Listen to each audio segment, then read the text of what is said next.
სოფლიო ეკონომიკა ძირეული ცვლილებების წინაშე დგას.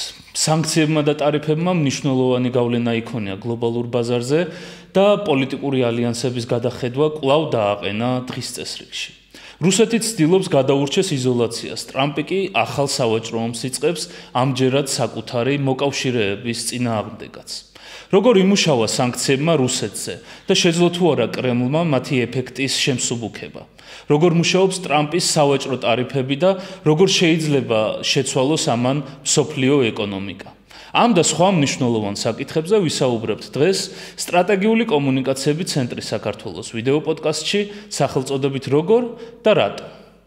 დღეს ჩვენი სტუმარია ეკონომისტი ბატონი სოსო ბერიკაშვილი, ხოლო პოდკასტს წავიყვან მე, ერეკლე შუბითიძე, სტრატეგიული კომუნიკაციების ცენტრის საქართველოს დირექტორი.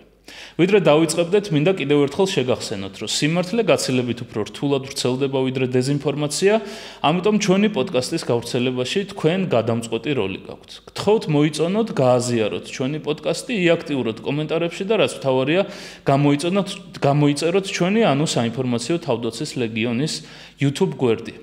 Ამ მარტივი ქმედებებით თქვენ პირდაპირ გავლენას ახდენთ ჩვენს შესაძლებლობაზე მოგაწოდოთ უკეთესი და უფრო მაღალი ხარისხის კონტენტი. ამიტომ გთხოვთ არ დაიზაროთ, მოიწონოთ ჩვენი ვიდეო, იაქტიუროთ კომენტარებში და რაც მთავარია, გამოიწეროთ ჩვენი YouTube-ის გვერდი. დიდი მადლობა რომ გვიყურებთ და ბატონო სოსო, დიდი მადლობა სტუმრობისთვის. Am დღევანდელი ჩვენ გადაცემას ძალიან ბევრი საინტერესო ელემენტი ექნება. Ერთ-ერთი ძირითადი რის გამოც გადავწყვიტეთ ამაზე საუბარი არის რომ ჩემი აზრით ეკონომისტების დარგის სპეციალისტებსა და ადამიანებს შორის რომლებიც დემოკრატიულ საზოგადოებაში გადაწყვეტილებას იღებენ არასაკმარისი კომუნიკაცია და არასაკმარისი ინფორმაცია იმის შესახებ თუ რას ნიშნავს სანქცია, როგორ მუშაობს, როგორ ხდება მოლოდინების მართვა ზოგადად და ძალიან საინტერესოა ადამიანისთვის ეს აი მარტივ მაგალითს გავიხსენებ რომ ძალიან მალე მას შემდეგ რაც დასავლეთმა დააწესა სანქციები რუსეთზე აღმოჩნდა რომ ზოგი დრონი რაც კეთდება რუსეთში შეიცავდა დასავლურ ელემენტებს და ეს ხალხში ძალიან ნეგატიურად აისახა იმიტომ რომ რაღაც ილუზია იყო რომ აბსოლუტურად იზოლირებული უნდა იყოს რუსეთის ეკონომიკა და აღმოჩნდა რომ ეს ასე არ არის. ამიტომ ვფიქრობ რომ მნიშვნელოვანია მივაწოდოთ მოსახლეობას ამის შესახებ ინფორმაცია და ჩემი პირველი კითხვაც იქნება ეს ზოგადად რა არის სანქციები და საერთაშორისო ურთიერთობების კონტექსტში როგორ გამოიყენება ეს და რას ნიშნავს? მოგესალმებით, დიდი მადლობა მოწვევისთვის, მართლაც საინტერესო არის თქვენი YouTube არხი, სანამ დამიკავშირდებოდით, მე მქონდა გამოწერილი და ძალიან მნიშვნელოვანი არის რა მართლა ინფორმაციის სწორად გავრცელება და მეც გეთანხმებით, რომ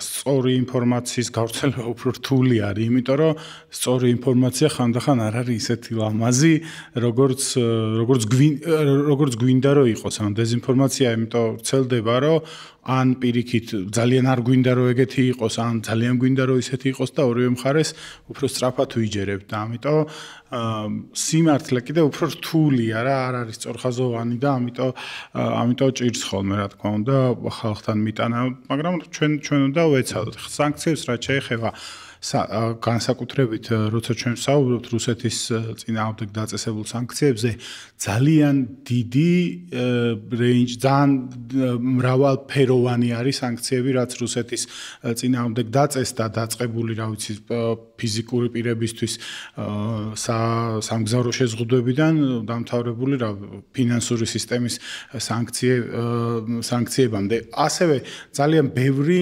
მდგენელი აქვს ამ სანქციებსაც აი მაგალითად თქვენ რაზეც საუბრობდით ხო ერთი რომ ომში აგრესორი ქვეყანა მოკლედ შევზღუდოთ და არ კონდეს ამ აგრესორს სამხედრო წარმოების განვითარების შესაძლებლობა ხო ეს ეხება დაუშვათ სანქციებს რომელიც დაუწესდა ორმაგი დანიშნულება ანუ გარკვეული პროდუქციის ექსპორტი რუსეთში აიკრძალა თითქმის მნიშვნელოვანი რაღაცება ორმაგი დანიშნულების რაღაცა ანუ არის ნივთები რომელიც შეიძლება გამოიყენო რა მობილური ტელეფონი მაგალითად, მაგრამ გამოიყენო რაღაცების სამართავად. კი, რაღაც შიგნით ელემენტი კონდეს რაღაცა, რაც შეიძლება სხვა რაღაცაში გამოიყენოს.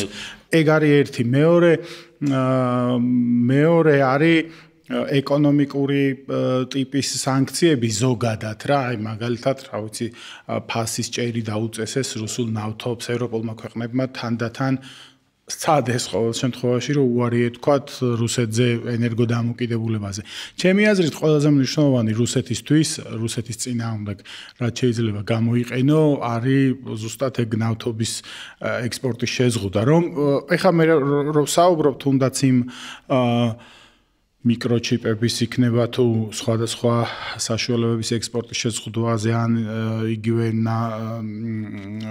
ნავთობის ან გაზის იმპორტის ან რუსეთიდან იმპორტს გულისხმობ და რუსეთში ექსპორტს ამ შემთხვევაში ეგ ყველაფერი იდეალურად ვერ ხორციელდება, ანუ პრობლემური არის და ეხლა საუბრობს მაგალითად ამერიკა რომ გაამკაცროს კიდე სანქციები, არაპირდაპირი სანქციები დაუწესოს, ხო? მაგაზე ჩვენ კიდე ვისაუბრებთ რა დეტალურად როგორ ხდება ეს და როგორ უვლის გვერდს რუსეთი ამ სანქციებს, მათ შორის საქართველოს გამოყენებითაც ნებსით თუ უნებლიეთ ამ შემთხვევაში იმას არ ვამბობ მაინც და მაინც რომ ხელისუფლება არის ჩართული, მაგრამ ფაქტია რომ ეს მეზობელი ქვეყნები გამოყენებული არის ამ სანქციების გვერდის ავლაში და ამაზე რიცხვებიც მიუთითებს. მოკლედ, რა ვთქვათ, სანქციებზე ან ტარიფები კიდე სხვა ამბავი არის, მაგრამ სანქციების ამბავი არის აი ძალიან მრავალფეროვანი რა რუსეთის შემთხვევაში ეგ არის ერთი რომ სამხედრო ძლიერება მოაკლოს ასე ვთქვათ ან შეუზღუდოს სამხედრო წარმოება და მეორე რომ ეკონომიკურად დაასუსტო თუნდაც იგივე მიზნით რომ მათ შორის ანუ ეკონომიკურად დასუსტებასაც ეგ შედეგი შეიძლება კონდეს რომ მე ბომბები ვეღარ აწარმოოს ხო პირადი სანქციებიც და შეზღუდვებიც ასევე გამოიყენება ხოლმე ზემოქმედების საშუალებად, ოღონდ რუსეთის შემთხვევაში ეგ ცოტა ალბათ დაგვიანებული არის ახლა პუტინს თუ აუკრძალო მოგზაურობას, მაგის გამო უკან არ დაიხევს ხო, ან ლავროვი არის ასევე გაუყინეს აქტივები რუს ოლიგარქებს ხო, ეს ძალიან მნიშვნელოვანი არის, იმიტომ რომ ეს სისტემა, რუსული სისტემა ოლიგარქიული არის და ამ ოლიგარქებზე დგას, რომლებიც მათ შორის სახელმწიფო მოხელეებიც არიან, ან ყოფილი სახელმწიფო მოხელეები არიან, ეგრე კეთდება მანდ ფული, ხო? ესეც მათზე ზემოქმედების შედეგი. ეხლა რუსეთზე ვსაუბრობთ, მაგრამ ჩვენც გვყავს აქ საქართველოში უკვე სამწუხაროდ ძალიან რთული წარმოსადგენი იქნებოდა ეგ რამდენიმე წლის წინ, მაგრამ დასავლეთის მხრიდან დასანქცირებული ადამიანები. ამ შემთხვევაში, ჩვენ შემთხვევაში მიზანი ნამდვილად ეს არის, რომ ზემოქმედება მოახდინონ, ხო? რუსეთის შემთხვევაში კიდევ უფრო ფართოდ არის საქმე ხა, რომ შევხედოთ რა რაოდენობას ამ სანქციების, რა ირანზე მეტი სანქცია აქვს დაწესებული წესით, პრობლემები რა თქმა უნდა აქედან გამომდინარე რუსულ ეკონომიკას აქვს. არა ისეთი სწრაფი და რაღაც ჩამოიშლება ორ დღეში რუსული ეკონომიკა, მაგრამ პრობლემები აქვს და ამაზეც ვისაუბრებთ. თვითონ სანქციების ძირითად ფილოსოფია, ასე ვთქვათ, მე როგორც მესმის არის, რომ რაღაცა ეკონომიკურ შეზღუდვას ან კანონის ჭრილში აკეთებ რაღაც შეზღუდვას, რამაც შეიძლება რამდენიმე წლის ან რამდენიმე თვის შემდეგ მოიტანოს კონკრეტული შედეგი და მიზანი არის რომ სანამ ამ შედეგამდე მივა პოლიტიკა შეიცვალოს იმ ქვეყნის რომ ეს საბოლოო დანიშნულებამდე არ მივიდეს. რუსეთისთვის ამას არსებითი მნიშვნელობა არ ქონდა, მე როგორც ხვდები, იმიტომ რომ თუნდაც ეს გარეთ გატანილი ფული, თუნდაც სხვადასხვა ტიპის აქტივები რაც იყო, აი მაგალითად ოლიგარქები, ხო? ოლიგარქები ფართოდ არის გავრცელებული ინფორმაცია, რომ ეს ოლიგარქების ფული რაც არის სინამდვილეში არის ის ფული, რასაც სახელმწიფო იყენებს სხვადასხვა რესურსებში, არ არის მაინდა-მაინც ინდივიდის კერძო რაღაც კი, რა თქმა უნდა, ის ადამიანი შეიძლება ცხოვრობდეს ამ ფულით, კარგი ცხოვრებით ცხოვრობდეს, მაგრამ როდესაც სახელმწიფოს სჭირდება, ეს ფული უცებ მოხმარდება სახელმწიფოს. ამიტომ საინტერესოა ფილოსოფიური მიდგომა რუსეთს რა სანქციებიც დაუწესეს და ამდენი სანქცია რაც დაუწესეს, როგორ განსხვავდებოდა იმისგან, რაც ირანს დაუწესეს. ხო, აი ირანის რაღაც სანქციები ხა ირანთან დაკავშირებით მსგავსი იყო, ანუ ირანის საბანკო სისტემა მაგალითად არ არის მსოფლიო ფინანსური სისტემის წევრი ან პირადი სანქციებიც არის დაწესებული იქ პოლიტიკურ ლიდერებზე, ასევე მთავარი ირანის შემთხვევაში არის შეზღუდვა ნავთობით და გაზით ვაჭრობაზე, რაც არის ყველაზე მნიშვნელოვანი ეგეთი ქვეყნებისთვის, მაგრამ რუსეთის შემთხვევაში მართლა უფრო ფართო არის ეს სპექტრი სანქციების და რა ვიცი ყველაფერს მოიცავს პრაქტიკულად რაც შეიძლება წარმოვიდგინოთ, ან ყველაფერი შეზღუდულია, მაგრამ რეალობაში ეგ არ ითარგმნება, რომ ყველაფერი სრულად შეზღუდული იყოს და დაუშვათ აუგზავნეთ ექსპორტი დასავლური ან ტაივანში წარმოებული მიკროჩიპების და რუსეთში მიკროჩიპები ვერ მოხდეს, ეგრე არ ხდება, იმიტომ რომ ეგრე რო ხდებოდეს მართლა გაჩერდებოდა ყველაფერი, ან ვერაფერს ვერ გააკეთებენ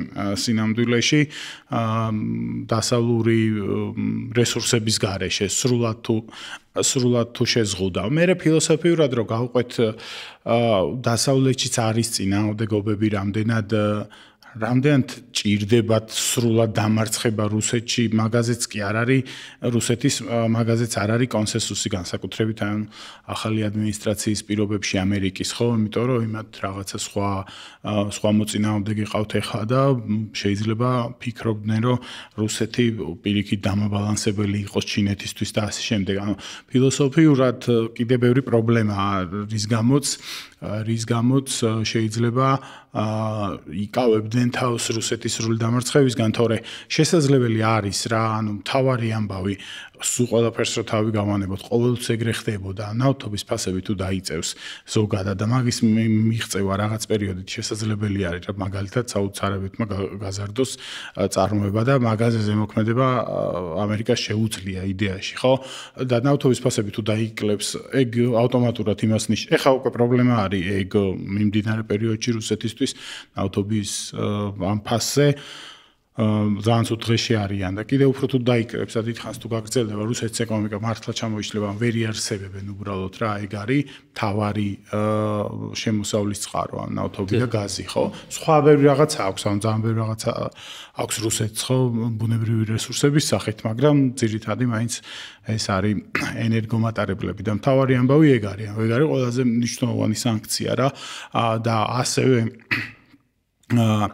ეხლა დაწესებული სანქციები რაც არის და მაგის გვერდისავლა ხდება, ხო, რაღაც სხვაგან ყიდიან, მერე ამ სხვა ქვეყნების გავლით კიდე გადის რაღაც ნაწილი ევროპაში, ხო, ინდოეთიდან და ასე შემდეგ.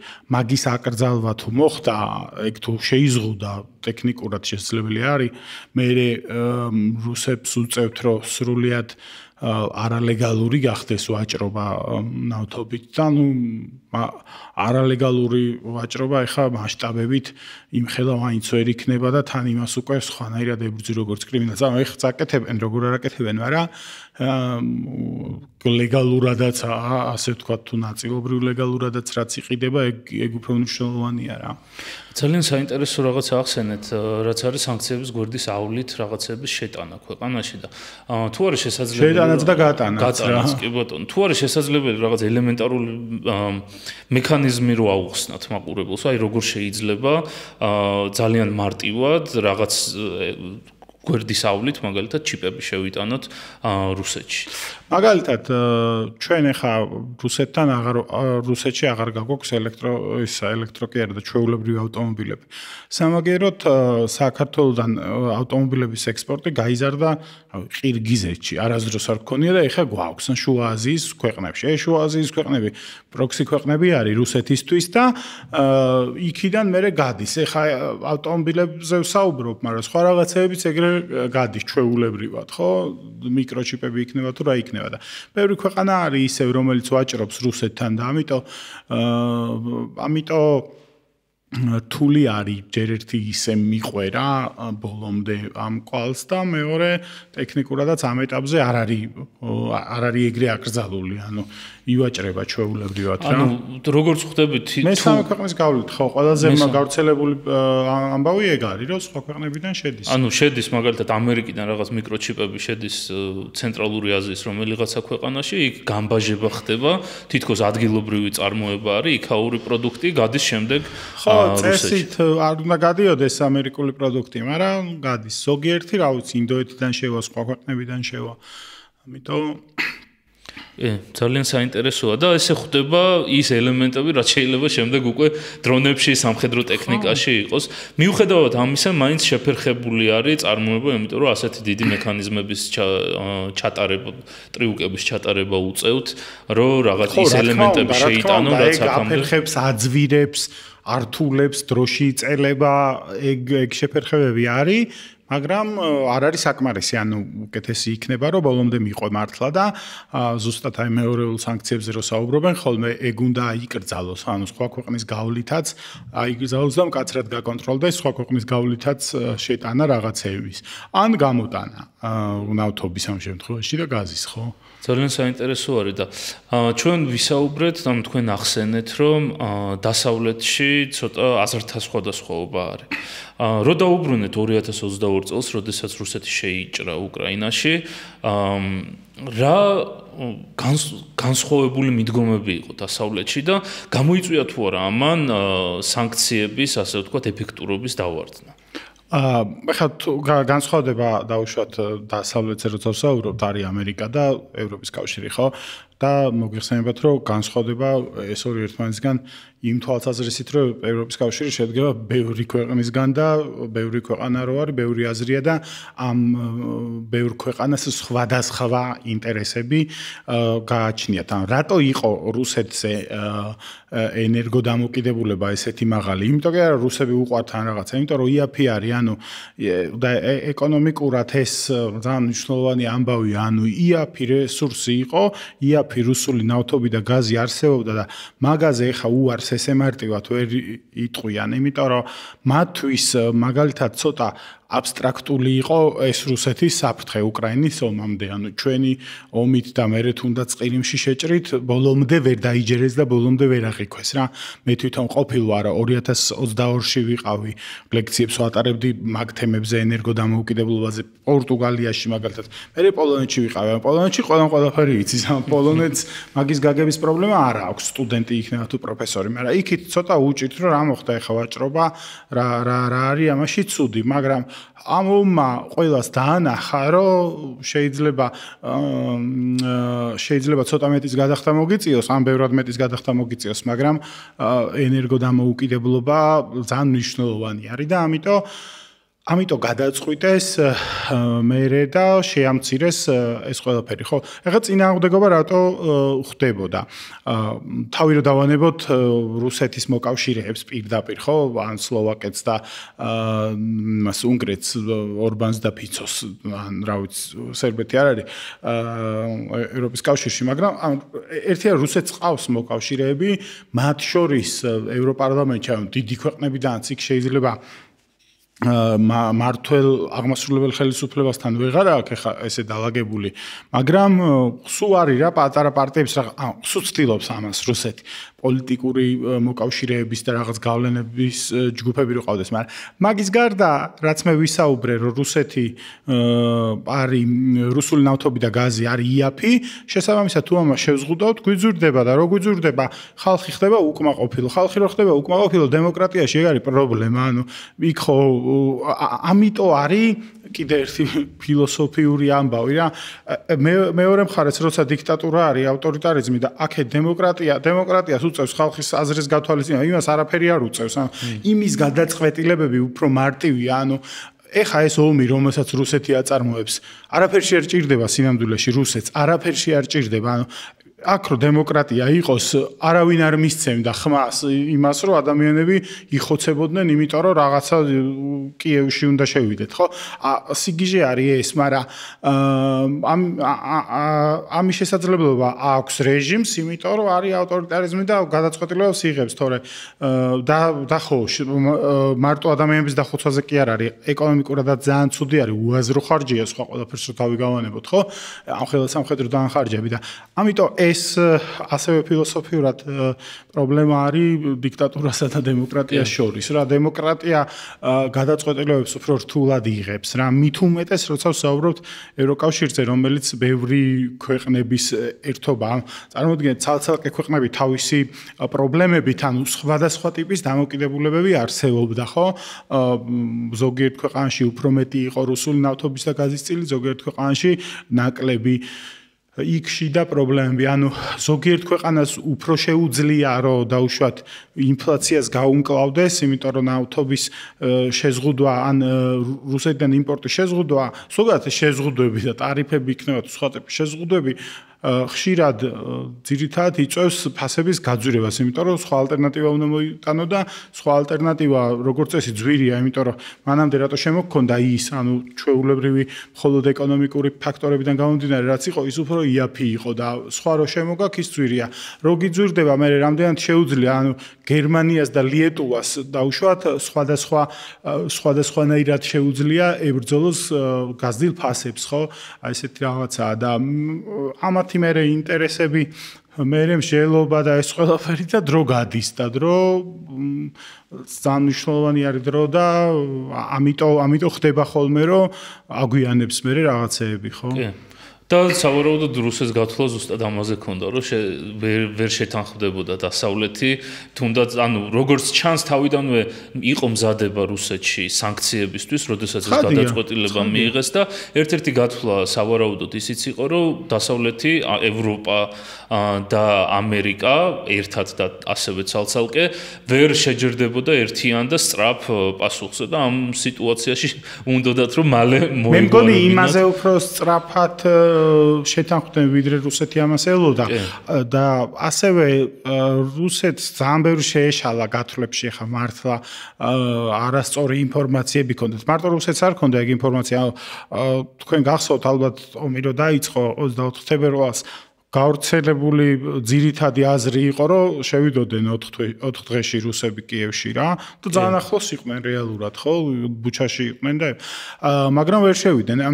ეს ხო რაღაცას ეყრდნობოდა ეს ინფორმაცია. ანუ რუსეთს ძალიან დიდი ფული ჰქონდა იგივე იმ უკრაინაში ჩასხმული, რომელიც საბედნიეროდ კორუფციის გამო ვერ მივიდა დანიშნულების ადგილამდე და ეგონათ რომ იქ რაღაცა ვარდებით დახვდებოდნენ და ზოგიერთ შემთხვევაში ეგრეც მოხდა, ზოგიერთი ქალაქი მართლა გასროლის გარეშე აიღეს, ხო?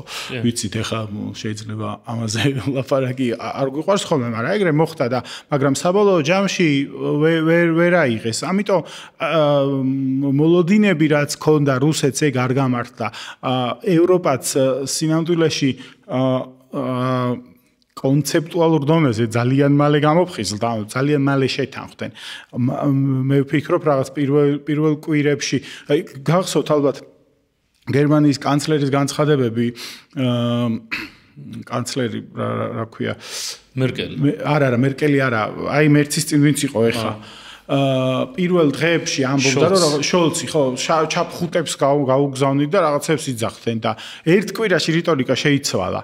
ხო და მანდაც დემოკრატიის ეფექტი არის სხვათა შორის, იმიტომ რომ ერთ კვირაში შოლცის რიტორიკა შეიცვალა, იმიტომ რომ ხალხი გამოვიდა ქუჩაში და დაიწყო ამის გაპროტესტება. ანუ ხალხმა დაინახა მკაფიოდ რას აკეთებს რუსეთი უკრაინაში და მერე უკვე რაღაცა სამხედრო დახმარებებზე და ტაურუსებზე და იმაზე დაიწყეს ლაპარაკი, ხო, მალევე.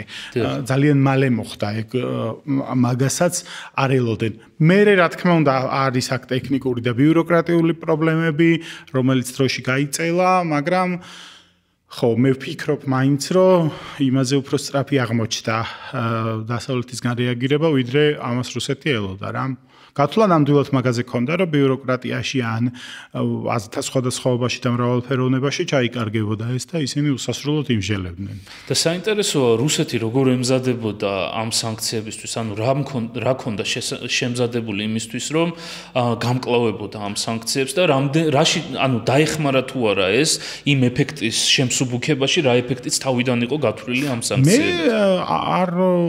ანუ ამ გადასახედიდან ეხა ლოგიკურია რომ ემზადებოდა, ხო, უნდა მომზადებულიყო, მაგრამ მეორე მხრივ თლათ კარგად მომზადებული იყო მეთქი ვერ ვიტყვი, იმიტომ რომ მაშინ რა ვიცი, აქტივები უნდა გადაეტანათ მანამ ეს მოხდებოდა, იმიტომ რომ მაგ აქტივების გაყინვის საფრთხე იყო, ეხა უძრავი ქონებები აქვთ ყველას კოლმოს ტბაზე ან რა ლონდონში, მაგრამ მაგას ვერ გადაიტანდნენ ეგრე მარტივად და შეიძლება ვერც გაყიდო ეგრე მარტივად, ეგრე ლიკვიდური არ არის, მაგრამ აქტივები არ გადაუტანიათ.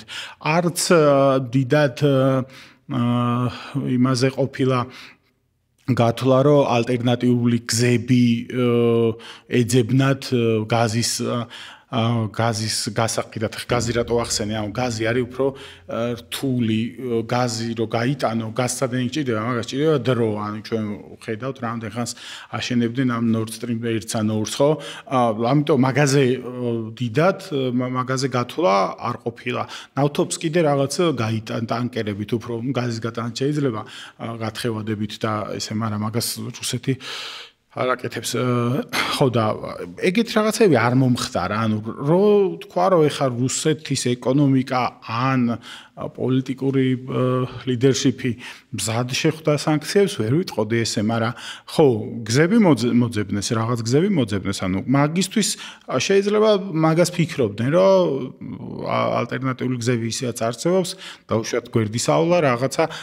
ასევე შეიძლება ფიქრობდნენ იმასაც, რომ ესეთი ყოვლის მომცველი სანქციები არ იქნებოდა და გაუტარებდნენ რა, მაგრამ ეს ომი განსხვავებული, ანუ რაღაც სისასტიკე ყველა ომში არის და მაგრამ ეს ჯერთი ძალიან განსაკუთრებული სისასტიკე იყო, მეორე პრაქტიკულად პირდაპირ ეთერში გადაიცემოდა, ანუ რეაქცია იყო ძალიან ისეთი რა ძლიერი, ასე ვთქვათ და ალბათ მაგისთვის მზად არ იყვნენ. მე რაღაც გზები მოძებნეს კი, მაგრამ აი წინასწარ შემზადებულს არ გავდა მაინც. როგორც ჩვენ საინფორმაციო სივრცეში ქონდათ სერიოზული პრობლემები, იმიტომ რომ ვერ შეიქმნა შეჭრის პირობებში, ვერ შეიქმნა საზოგადოებრივი აზრი, რომ რუსეთი სამართლიანად აკეთებს რაღაცას, რაშიც ძალიან დიდი როლი ითამაშა ჩემი აზრით დასავლეთმა, იმიტომ რომ პრაქტიკულად პირველად იყო რომ სადაზვერვო ინფორმაციას რას აკეთებდა რუსეთი, საიდან გადადიოდა ქვედანაყოფები ასე შემდეგ.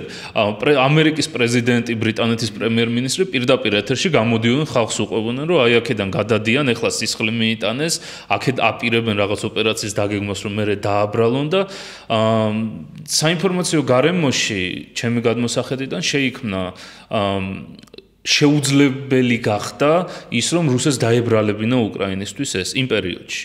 რამაც სერიოზულად იქონია გავლენა იმაზე, რაზეც ვისაუბრეთ, რომ რამდენად სწრაფად მოხდა რეაგირება დემოკრატიული ქვეყნებისგან, იმიტომ რომ საზოგადოებაში უკვე აზრი იყო, რომ რუსეთი სერიოზულ დანაშაულს დემოკრატიულ ქვეყნებში ყოველ შემთხვევაში რუსეთმა პირწმინდად წააგო და განსაკუთრებით მნიშვნელოვანი ამბავი იყო ზელენსკი რო არ გაიქცა რა, იმიტომ რომ ზელენსკი რო გაქცეულიყო, მე სხვანაირად წავიდოდა ალბათ ყველაფერი ის ამბავი რომ სიმიტუტ ეგ იყო გადამწყვეტი, იმიტომ რომ სთავაზობდნენ ხო ვიცით ეხა მე ბაიდენმა პირდაპირ თქვა რომ თქვეს და მაშინაც რომ გაყვანას და რაღაცა და პრეზიდენტი რო გასულიყო, ეგ იქნებოდა დამარცხება და ნუ მე სხვანაირად გაგრძელდებოდა. კი ბატონო, მაგრამ ხო.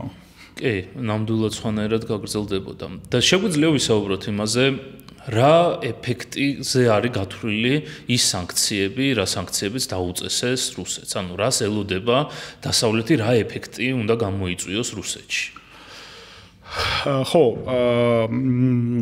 როგორ არ შეიძლება რომ ვისაუბროთ იმაზე, რომ რუსეთის ეკონომიკა შესუსტება. ეგ არის ყველაზე მთავარი ამბავი, რომ რუსეთის ეკონომიკა არ ჩამოიშალოს და დეფოლტი მაინც და მაინც არა, მაგრამ რუსეთის ეკონომიკა დასუსტდეს იმგვარად, რომ რუსეთს აღარ შეეძლოს ომის გაგრძელება რა. ეგ არის მთავარი ამბავი, რომ თუ რუსეთი ვეღარ შეძლებს ომის გაგრძელებას, გაჩერდება ომი.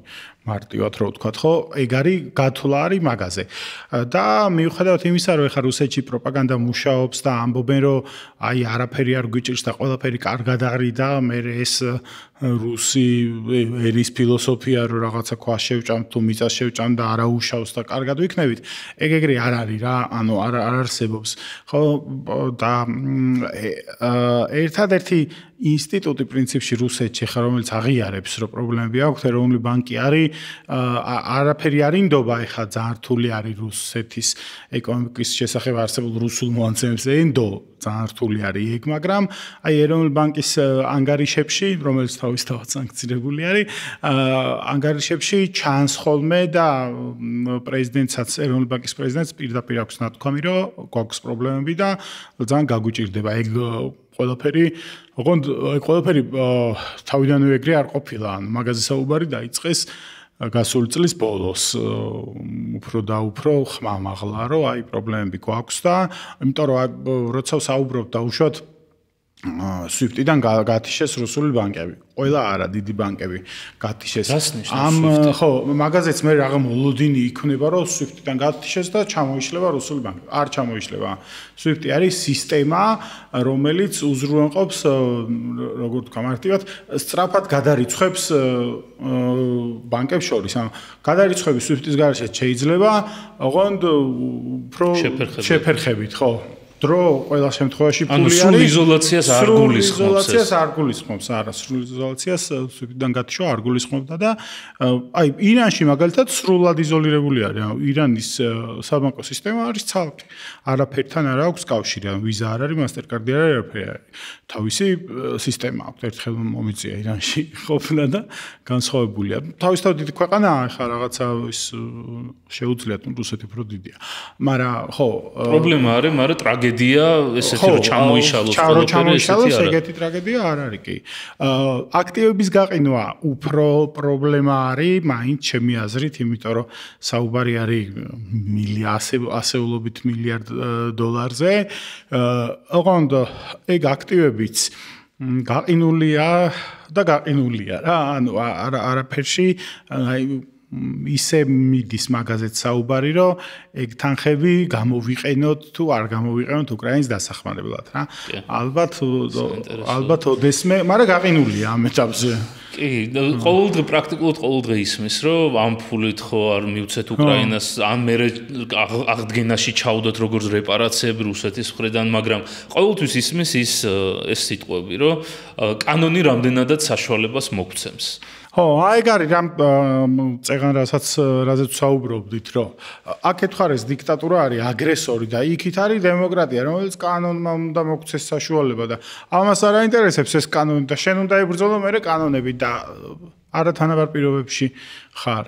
თუმცა ხო, ეხლა მაგაზე არის საუბარი და ფიქრი, რომ ის რადგან აგრესორია და ომის დროს კანონებიც ცოტა სხვანაირია ყოველთვის რა, ხო. საინტერესოა, იმედია ადრე თუ გვიან მივლენ მაგ ეტაპამდე, რომ ის გაყინული თანხები უკრაინას მისცენ და დაეხმარონ ან სამხედრო ხარჯების მიმართულებით, ან უბრალოდ აღდგენის მიმართულებით, იმიტომ რომ ეხლა რეპარაციები რო დაირქვას მაგისთვის კანონს რო გავყვეთ, ალბათ ომი უნდა დამთავრდეს, ხო? მაგრამ ომის დამთავრებამდე არის საქმე იმაში, რომ ეხავე თუ მივცემთ უკრაინას ამ თანხებს, ის გაძლიერდება და ომი დამთავრდება, რა ვიცი, უკეთეს შედეგით უკრაინისთვის რა.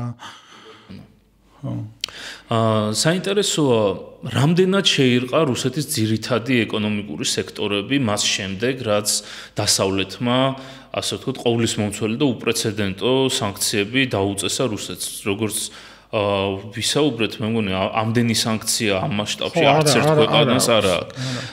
და იქონია თუ არა გავლენა იმ ძირითად მიმართულებებს, როგორც არის ეკონომიკა, უბრალოდ ენერგეტიკა, წარმოება, ადგილობრივი ტექნოლოგიების მიმართულებით, რავი, კაპიტალი შემცირდა. ცალსახად ყველაფერზე იმოქმედა, მანდ ორი აზრი არ არის.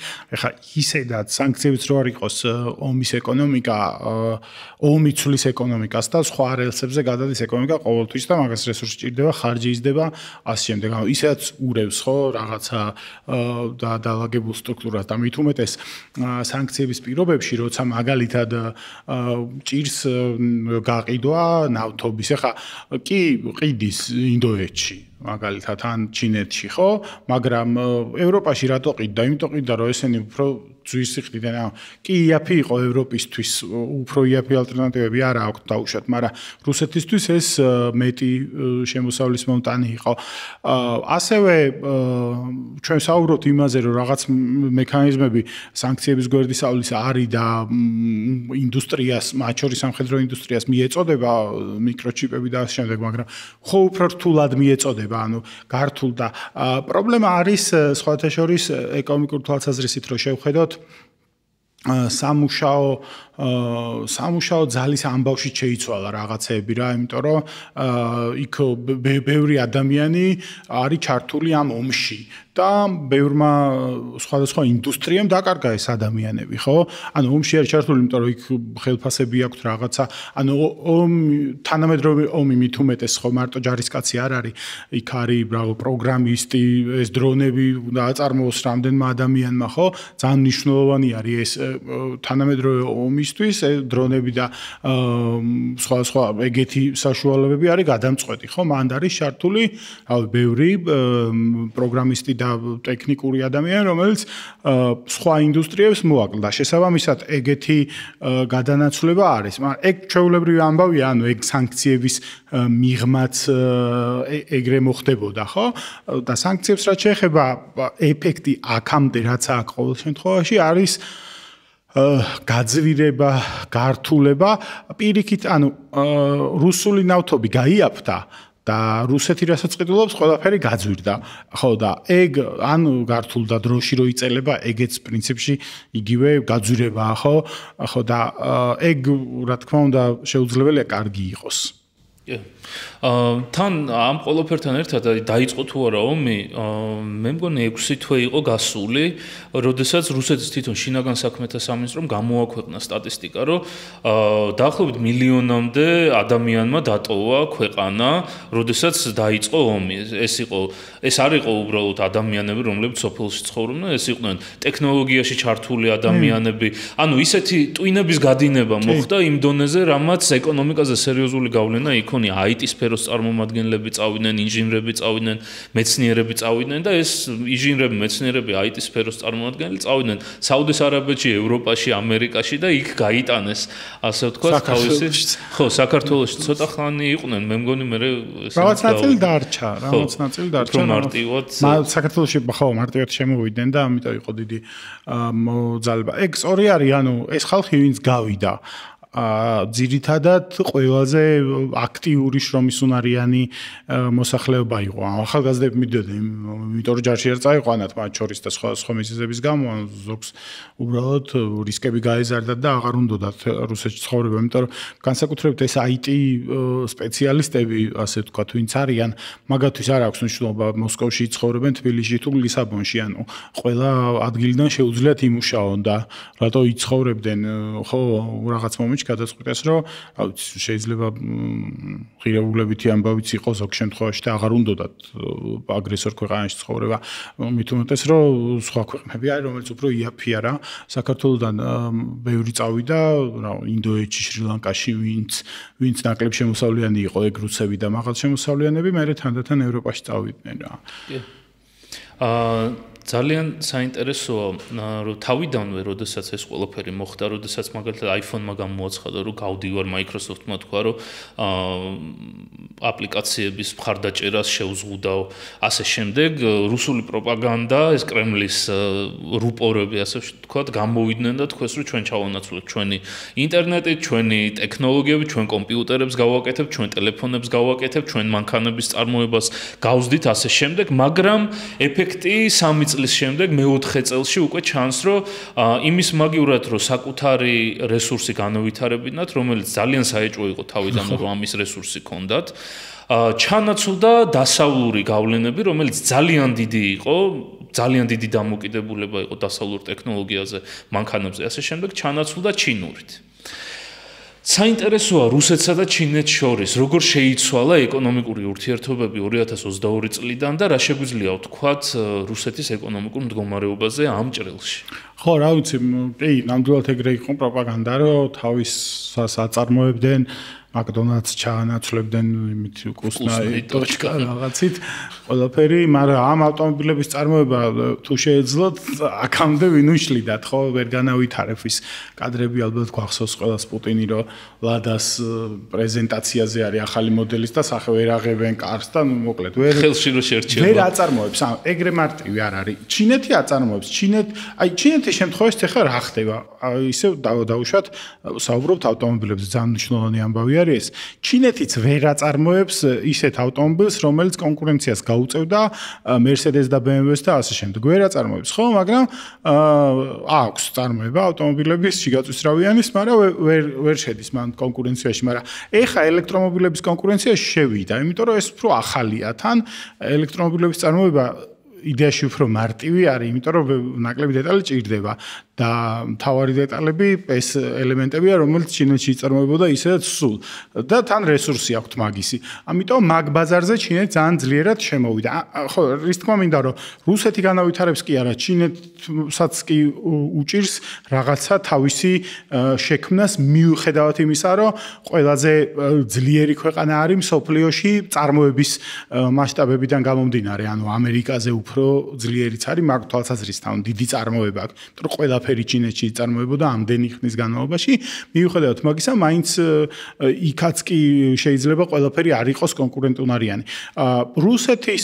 რუსეთისთვის ჩინეთი ისედაც არის პრობლემა, ტერიტორიების თვალსაზრისით მათ შორის რაღაცა ჩინეთი დიდი ქვეყანაა, მაგრამ კიდევ უფრო დიდი არის მოსახლეობა, ბევრი ხალხი ცხოვრობს, ეს ხალხი მე რუსეთში გადადის ყველა ვიცით და იქ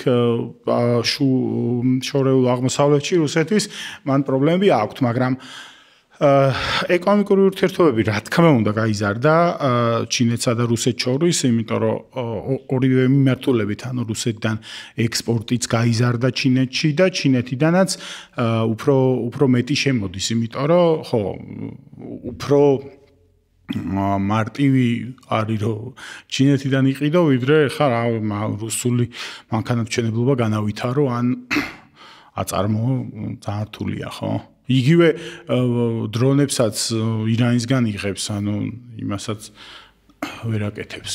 დრონებს ჭურვებს იღებს ჩრდილოეთ კორეიდან, რაც ნათლად აჩვენებს იმას, რომ თვითონ უჭირთ იმ რაოდენობის წარმოება, რა რაოდენობაც ესაჭიროებათ, არა მარტო ჭურვები, ქვემეხები და ასე შემდეგ, ხალხიც ცოცხალი ძალაც შემოვიდა, მაგრამ ეკონომიკის ჭრილში აი რუსეთი ყოველთვის თითქოს საბჭოთა კავშირიდან მოყოლებული ჩინეთზე უპირატესად აყენებდა თავის თავს რუსული პროპაგანდაც ასე ვთქვათ ჩინეთს ძალიან უხეშად რო ვთქვათ არასერიოზულად აღიქვავდა იგივე ხარისხის თვალსაზრისით იგივე ცხოვრების სტილის წესით თვალსაზრისით მაგრამ უცებ პროპაგანდაც გადაეწყო სი ძინპინის ქებადიდება დაიწყო და ეს განაპირობა იმან რომ ანუ ბრიქსის თვალსაზრისში ასევე იუანზე გადავით დოლარიდან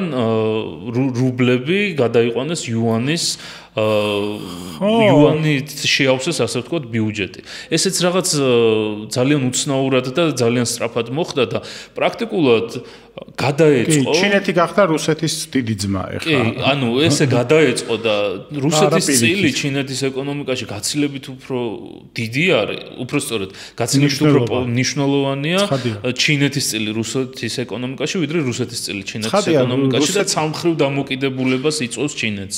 რუსეთი არ არის მაგდენად მნიშვნელოვანი ჩინეთისთვის.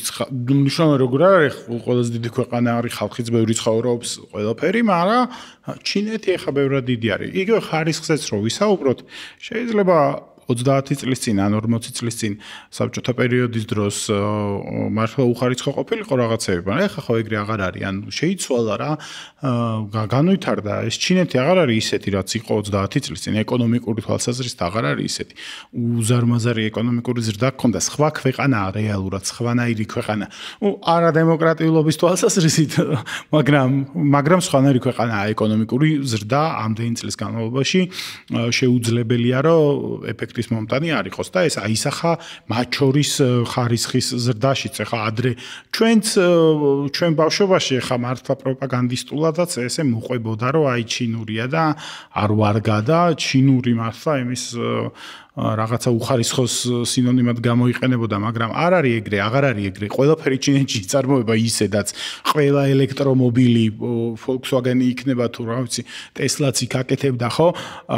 მაგის გამო არის პუტინი კარგად იყოს, კი არა და არ იყოს კარგად და ტრამპის მიერ ეს შემოღებული ტარიფები ხო, რომ ყველაფერი იქ იწარმოება და ამერიკელი მუშა ვერ შეძლებს სამსახურს. ეგეც მაგის ნაწილია. ამერიკისთვისაც ჩინეთი არის საფრთხე, ეროვნული უსაფრთხოებისთვის და არა რუსეთი. რუსეთი საფრთხე არის ჩვენთვის.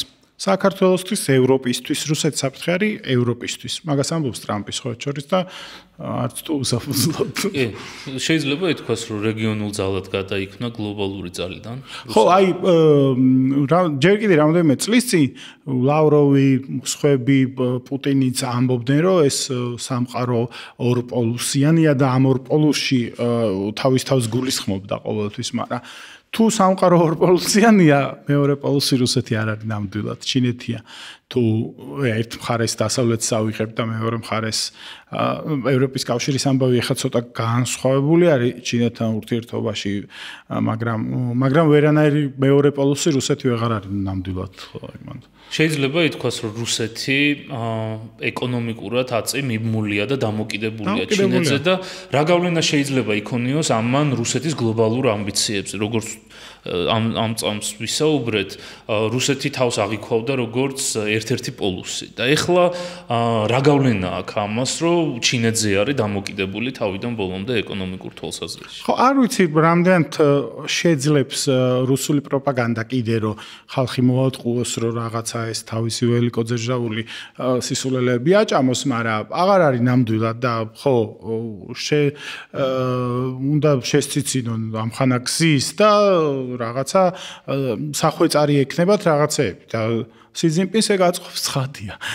სი ძინპინს აწყობს რუსეთი, რომელიც ემორჩილება, იმიტომ რომ ძალიან დამოკიდებული არის ეხა ჩინეთმა, რომ დაბლოკოს ან რაღაცა, ჩინეთის არ არის მაგით ცხადია. მაგრამ რუსეთი დაიღუპება ჩვეულებრივად. შესაბამისად, ხო, სამხედრო თუ პოლიტიკური ძლიერების თვალსაზრისით რუსეთის მდგომარეობა ძალიან შეცვლილი არა.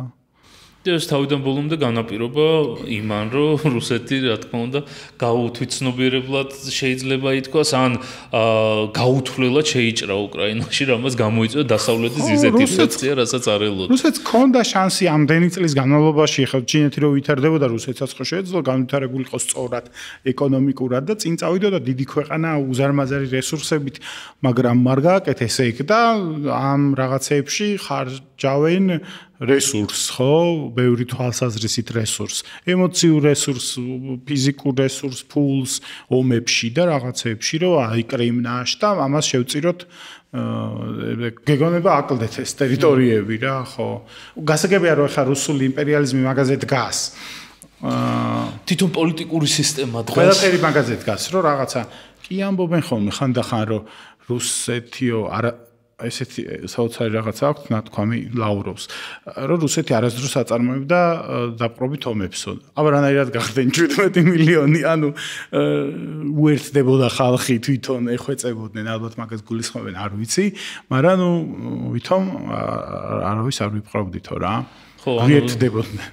კი, ძალიან საინტერესოა განცხადება, მაგრამ ნუ ეს რუსულ ფილოსოფიაში ჯდება, რომ ეს ისედაც ჩვენი ტერიტორიები, რუსეთს საზღვრები არ აქვს და ასე შემდეგ, ამიტომ ძალიან საინტერესოა. შეიძლება თუ არა ითქვას, რომ ვერ დავაბრალებთ რუსეთს, რომ ეკონომიკურად იზოლაციონიზმში არის, რახან ჩინეთზე გადაეწყო თავიდან ბოლომდე, მაგრამ ადგილობრივი წარმოება თავიდან ბოლომდე გადავიდა თუ არა სამხედრო რელსებზე და ძირითადი ეკონომიკური, აი GDP-ს, რასაც ეძახიან, იწარმოება თუ არა სამხედრო ინდუსტრიის მხრივ და რა გავლენა აქვს ამას შიგნით მოხმარებაზე? კი, ხო, რუსეთი დიდი ქვეყანა რო არის, შიდა მოხმარება ძალიან დიდი აქვს, ეს ძალიან მნიშვნელოვანი არის რა. მაგრამ ეხლა სრულად არ გადასულა ცხადია რაღაცები ისედაც იწარმოება ჩვეულებრივად, მაგრამ რა თქმა უნდა ომის ეკონომიკამ თავისი კორექტივები შეიტანა და ბევრი რაღაცა იწარმოება ომისთვის, ასევე მოხდა გადაკაჩვა სამუშაო ძალის მაგ ინდუსტრიებში, ანუ თვითონ ინდუსტრიებიც გადაერთო სამხედრო წარმოებაზე, კი ძალიან დიდი როლი აქვს მაგას, ხარჯი, რომელიც აი ისევ რომ დაუბრუნდეთ ნავთობის ფასებს, იმიტომ რომ რაღაციდან უნდა დააბალანსოს ეს ხარჯი. რუსეთის ეკონომიკა ყოველთვის ეგეთი იყო, იმიტომ იყო საბჭოთა კავშირიც ესე საბჭოთა კავშირიც მაგით ცხოვრობდა რეალურად ენერგომატარებლებს ყიდდნენ და მე ამით არ ჩენდნენ დანარჩენ ეკონომიკას. მაგიტო იყო საშუალება, რომ რაღაც დონემდე შეენარჩუნებინათ ეს იზოლაციურად და გეგმიური ეკონომიკა რა. მაგით შეინარჩუნეს და რუსეთის ეკონომიკა ისევ ეგეთია, ისევ ყიდიან ნავთობს და გაზს და მე მაგით არ ჩენენ, თუ ვეღარ გაყიდიან, პრობლემები ექნებათ რა. ხო და ომმა შეიტანა კორექტივები ინდუსტრიის თვალსაზრისით, ანუ ინდუსტრია განვითარდა ცხადია ყოველთვის ეგრე ხდება და მეორე მხრივ ეს ნავთობის და გაზის ექსპორტი რუსეთიდან შეზღუდულია, კი ჩინეთში გადის, ინდოეთში გადის, მაგრამ ჯერთი უფრო იაფად აძლევენ. და ზოგადადაც ფასები მიდის ქვევით და ქვევით რომ მიდის ფასები, ეგ ნიშნავს ნაკლებ შემოსავალს, ამ პირდაპირ არის ხო გათვალისწინებული და თუ ეს ფასები დიდხანს გაგრძელდება, რბილად რო ვთქვა, სერიოზული პრობლემები ექნება რუსულ ეკონომიკას რა. და რუსეთი ამ ხარჯების დას, რასაც თვითონ სამხედრო ინდუსტრიაში დებს, რა ფულსაც ხარჯავს, პროპაგანდისტვის იყენებს, რომ აჩვენოს თითქოს ეკონომიკა იზრდება. თუ შეგვიძლია ვისაუბროთ, რა განსხვავება არის სამხედრო ინდუსტრიაში ფულის ჩადებასა და წარმოებაში ან ეკონომიკის გაზრდაში ფულის ჩადებას შორის?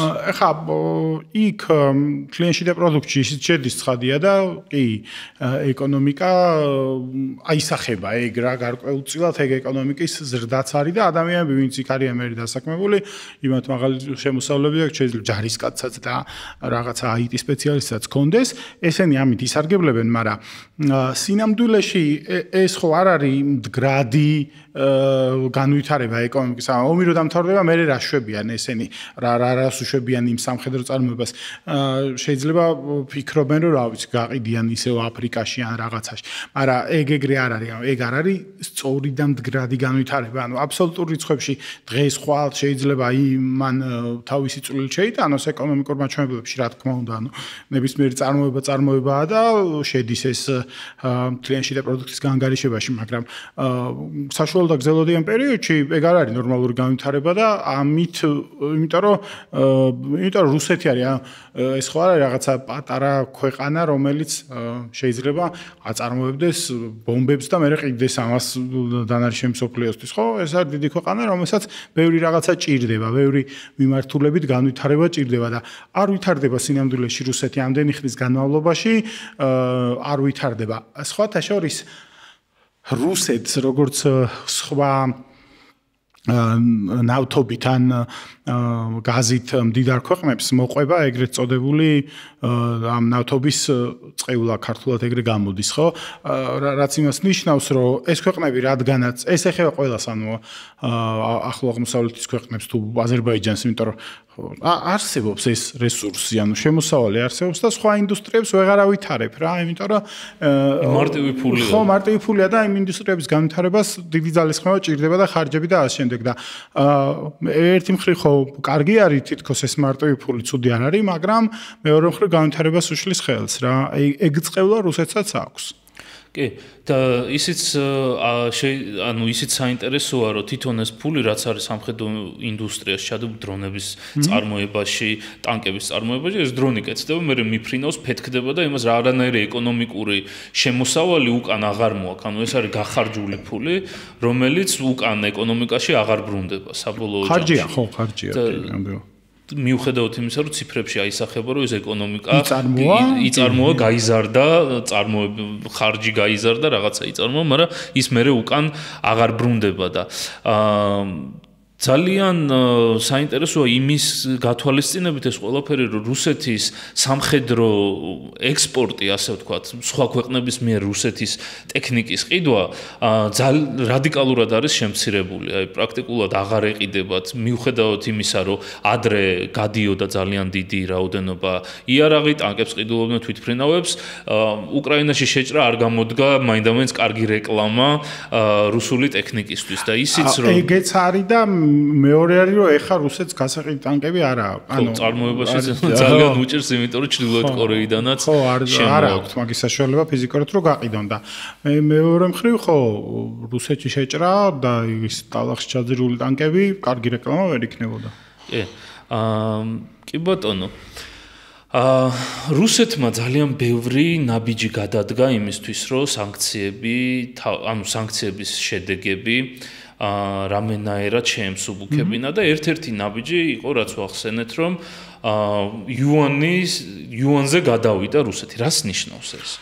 ვალუტებზე რო ვისაუბროთ, ანუ ვალუტა რა არის თანამედროვე გაგებით რა დგას ვალუტის უკან, ხო? ადრე იყო რა ოქროს სტანდარტი, ვერცხლის სტანდარტი და კონკრეტული შეესაბამებოდა ეს ვალუტა. ეხლა არაფერი არ შეესაბამება, ეხლა არის ვალუტის უკან დგას მხოლოდ სახელმწიფო.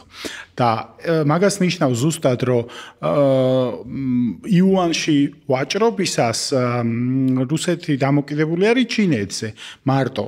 ამერიკაზე დამოკიდებულებას ან ევროკავშირზე დამოკიდებულებას მაგ თვალსაზრისით ჩინეთზე დამოკიდებულება ურჩევნია რა და თვითონ რუბლზე ხო რუბლს კიდე სხვა პრობლემები აქვს რა ეს დამოკიდებულება რას ნიშნავს თვითონ ანუ რას მოიცავს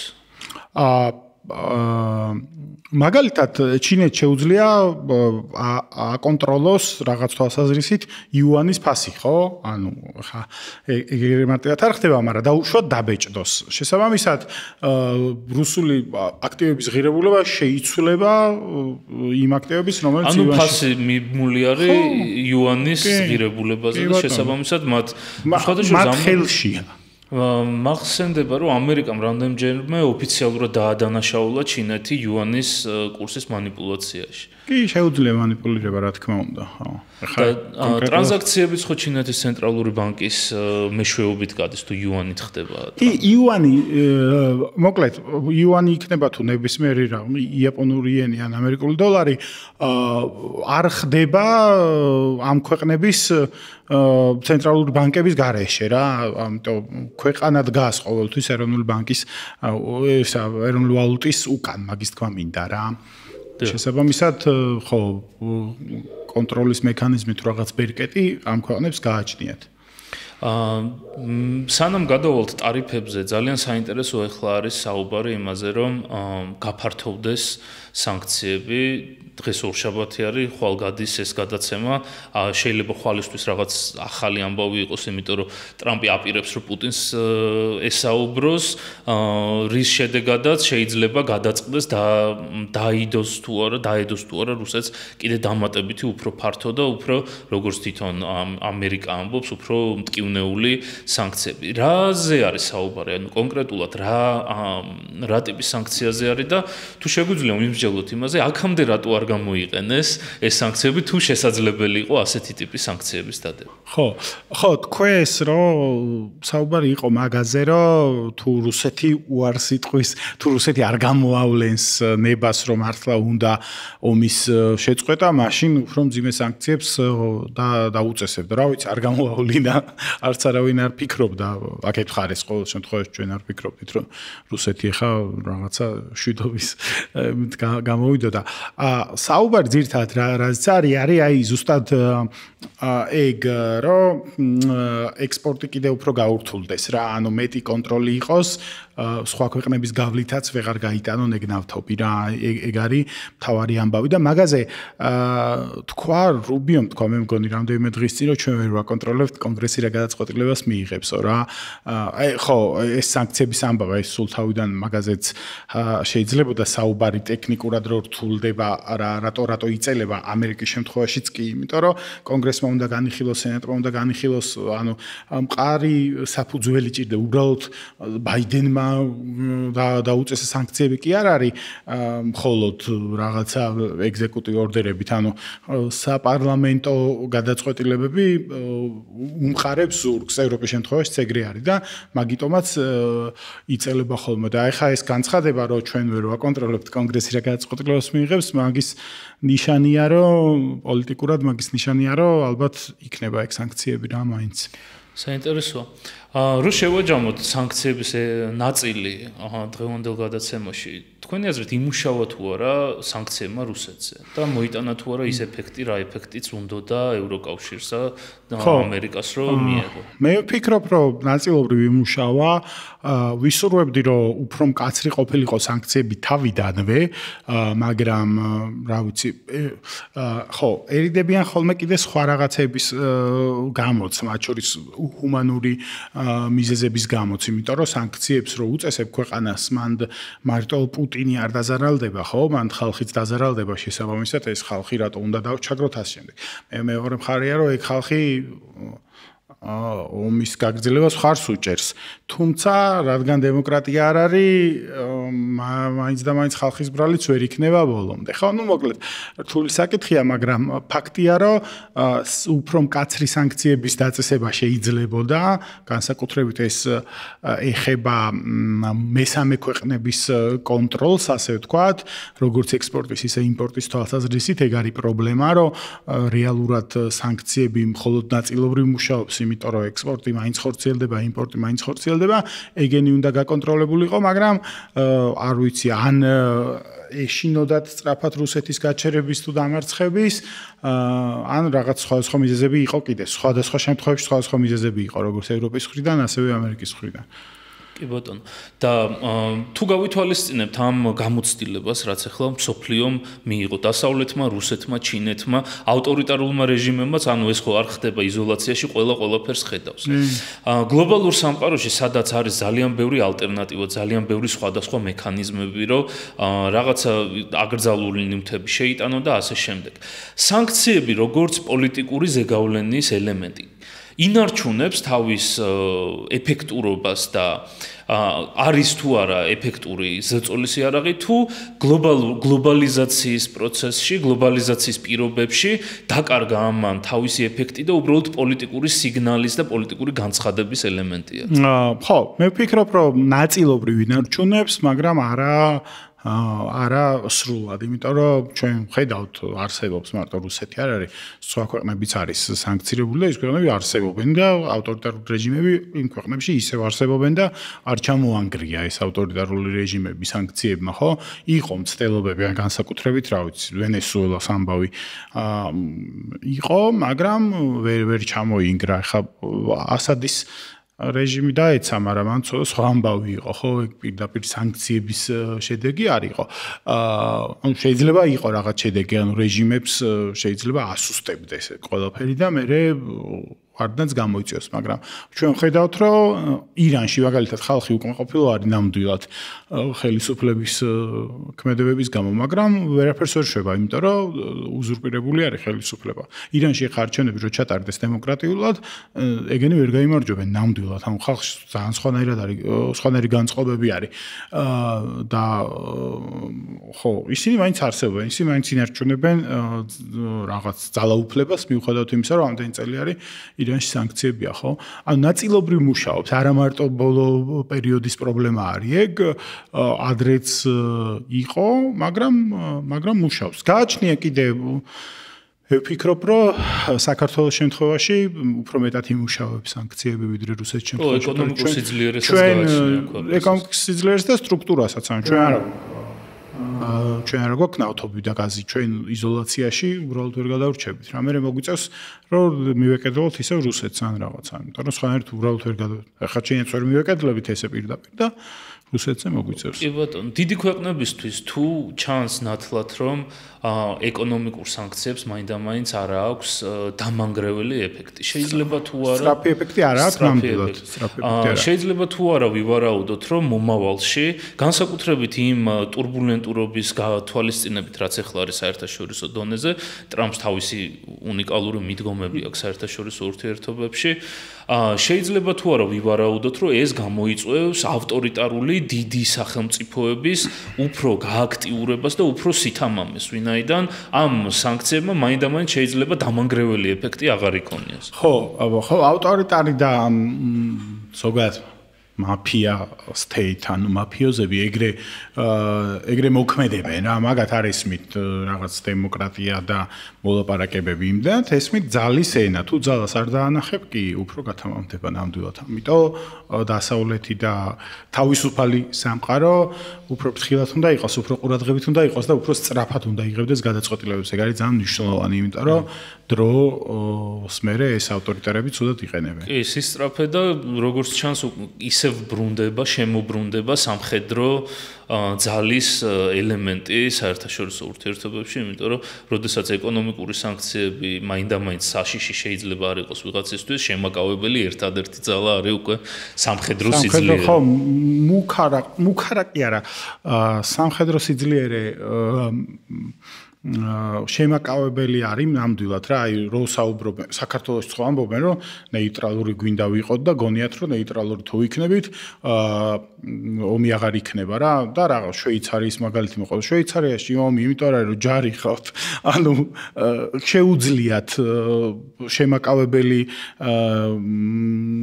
ეფექტი გქონდეთ ხო ძალიან ძლიერი ჯარი ყავს სინამდვილეში შვეიცარიას ვიცით ყველამ და მაგიტო შეუძლია იყოს სხვა მიზეზები არის კიდე რაც ჩვენ შემთხვევაში არ არის ასევე მაგრამ გჭირდება რა ჩვენც გჭირდება და ანუ სამხედრო ძლიერება ჩვენც და სხვა ქვეყნებსაც ჭირდება არა იმიტომ მაინც და მაინც რომ დაიპყროს ქვეყნები ან ვინმეს თავი და ან საერთოდ ომი აწარმოოს პირიქით რომ ომი არ იყოს რა და ფიქრობენ მაგაზე ხა რა გვაქვს მაგალითები ხო პოლონეთი წეგან ცვახსენე და აპირებს რომ გაზარდოს სამხედრო კონტინგენტი და საერთოდ სავალდებულო სამხედრო გაწევის დაბრუნებაზეც არის საუბარი პოლონეთში ხო იმიტომ რომ პირველი საფრთხე უკრაინის მერე ალბათ არ ვიცი პოლონეთს ვერ გაუბედავს ბალტიის ქვეყნები სავარაუდოდ ბალტიის ქვეყნები უფრო პოლონეთს ვერ გაუბედავს დიდი არის პოლონეთი ძალიან დიდი ხანია ემზადება იმისთვის რომ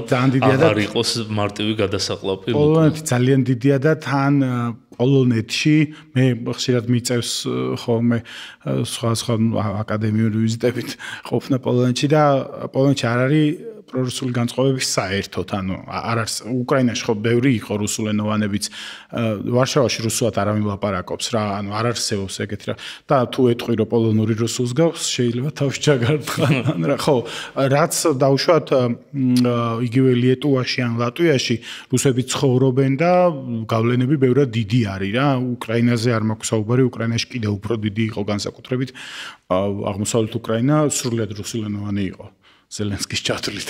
ხო, ამიტომ მაგის იმედი ქონდა სინამდვილეში პუტინს, რომ ესენი რუსულენოვანები არიან და რა ვიცი, რახან რუსულენოვანები არიან, შეხვდებიან ყვავილებით და არ შეხვდნენ და პოლონეთში ძალიან მკაფიოდ არის ეგ ყველაფერი. არჩევნები იყო ხა ძალიან მნიშვნელოვანი არის ეგ არჩევნებიც, მაგრამ ხო, მან დაი რუმინეთში რაც მოხდა, კარგი რაღაც მოხდა, იმიტომ რომ პოპულისტმა კანდიდატმა წააგო გუშინ ეს გადაცემა როცა ეთერში გავა გუშინ წინ, პოლონეთის შემთხვევაში ეგ არ არის, ანუ პოლონეთში პრორუსი კანდიდატები არ არიან, არ არსებობს ეგეთი რაღაცა რა. კი ბატონო. ხო და ხო და ამიტომ მარტო პოლონეთი არა გერმანიაც საფრანგეთიც ცდილობენ რომ სამხედრო ხარჯები გაზარდონ იგივე ნატოში კონტრიბუცია მაგას ტრამპი თხოვს პირდაპირ სხვათა შორის მაგასაც არც თუ ისე უსამართლოდ თხოვს იმიტომ რომ ხო რატომ უნდა იხდიდეს ამერიკა მარტო არ იხდის მაგრამ დიდი წილს რა თქვენც გაზარდეთ იმიტომ რომ თქვენ გაქვთ საფრთხე ევროპაში და მე არ მაქვსო და მაგაშიც პრინციპში მართალი არის სრულიად სამართლიანია იმიტომ რომ ჩვენთვისაც ძალიან მნიშვნელოვანია საქართველოსთვის რომ ევროპა იყოს ძლიერი ჩვენ აქ ვართ რა კი ჩვენთვის გაცილებით უფრო მნიშვნელოვანია ევროპა იყოს ძლიერი და ერთიანი და ეკონომიკურად სამხედრო თვალსაზრისით დამოუკიდებელი და გადაწყვეტილება უნარიანი ვიდრე ამერიკა, იმიტომ რომ ამერიკა გაცილებით უფრო შორს არის. უბრალოდ ეხლა სიტუაციურად ამერიკა უფრო აქტიური არის გლობალურ დონეზე. ამერიკა უფრო ძლიერია, ამერიკა ძალიან დიდი არის ეკონომიკურად, სამხედრო თვალსაზრისით ამერიკა ყველაზე ძლიერია, მოგვეხსენება, იმიტომ რომ ძალიან დიდ ფულს ხარჯავენ რა. და მანდაც ამერიკაშიც მე მაგაზეც არის პრობლემა. გვინდა თუ არა ამ ხელა ფულის ხარჯვა ან რაში გჭირდება, რატო ხარჯავთ. ხო, ნუ ეგეც სულ არის ხოლმე დისკუსიის საგანი. კი ბატონო. ამერიკაზე გადავედით და საინტერესოა ტარიფები, ტრამპის მიერ შემოტანილი ეს ტარიფების ომი. ზოგადად ბევრისთვის გაუგებარი ეს ტარიფები ძალიან დიდი ხანია საერთოდ არ იყო საუბრის თემა და უცებ შემოვიდა ყველა ტარიფებზე საუბრის რა არის ტარიფი. პირიქით იყო ხო და უფრო შემცირებისკენ იყო მიმართული ყოველთვის რომ ეს გლობალური ეკონომიკა უფრო ერთმანეთთან დაკავშირებული გახდეს და რაც შეიძლება იოლად ვივაჭროთ ერთმანეთში, ხო? მაგრამ ეგ ტრამპის წინასაარჩევნო დაპირებაც იყო და გარკვეულწილად ასრულებს მაგ წინასაარჩევნო დაპირებას. ტარიფი რა არის, რომ ეუბნება ჩინეთს წინასაარჩევნო დაპირებაში ჩინეთზე იყო საუბარი და მე გადაწყვიტეს რომ ყველას დაუწესონ. მაგრამ ეგ ჯერჯერობით თამაშია თვითონაც ამბობს მაგას ანუ ტრამპს გონია რომ მოლაპარაკებების გენიოსია და წიგნი აქვს მაგაზე დაწერილი და ნუ რაღაცა ეტყვის რომ დაგიწესებ 200%-იან ტარიფს და მე უწესებს 10%. 10%-ის ძალიან ბევრი არის. ეგ არის როგორ გითხრათ გადასახადი რა. ანუ რაღაცა პროდუქცია რო შეიტანო ამერიკაში გიწევს გადაიხადო დაუშვათ რაღაცა $1 შექონდა მინიმალური ტარიფი რაც არის 10%-იანი $1 და 10 ცენტი დაჯდება ხო და მაგას ეფექტი რა აქვს ახლა ტრამპი კი ამბობს რომ საოცარი ეკონომიკური მომავალი გველოდება და გაიაფთება ყველაზე მაგარი არის ყველაფერი მაგრამ რანაირად გაიაფთება ვერ წარმომიდგენია იმიტომ რომ გაძვირდება აუცილებლად გაძვირდება იმიტომ რომ გადასახადი ყოველთვის აძვირებს ფასში აისახება რა ეს ტარიფი ხა ვიღაცა რომ შეიტანს იმპორტით რაღაც პროდუქციას დაუშვათ რაღაცა რაც შექონდა $1 და ეხა უწევს რომ $2 გადაიხავს იმიტომ რომ გადასახადი არის მე რა შვება გაყიდის იმას უკვე დაუშვათ $1.50 რო შეეძლო გაიყიდა ვეღარ გაყიდის ეხლა და გაყიდის $2.50 ანუ იმის თქმა მინდა რომ ეგეთი ტიპის გადასახადებს ან ტარიფებს არაპირდაპირი გადასახადები ქვია რა ანუ ხალხზე აისახება სინამდვილეში მაგ გადასახადს მე ხალხისგან იღებ იმას მოუწევს ძვირი გადახდა მოკლედ ამ ტარიფების მიზანი კიდე სხვა რაღაცაც არის მარტო ფულის აკრეფა კი არა ან გაძვირება უბრალოდ შეზღუდვა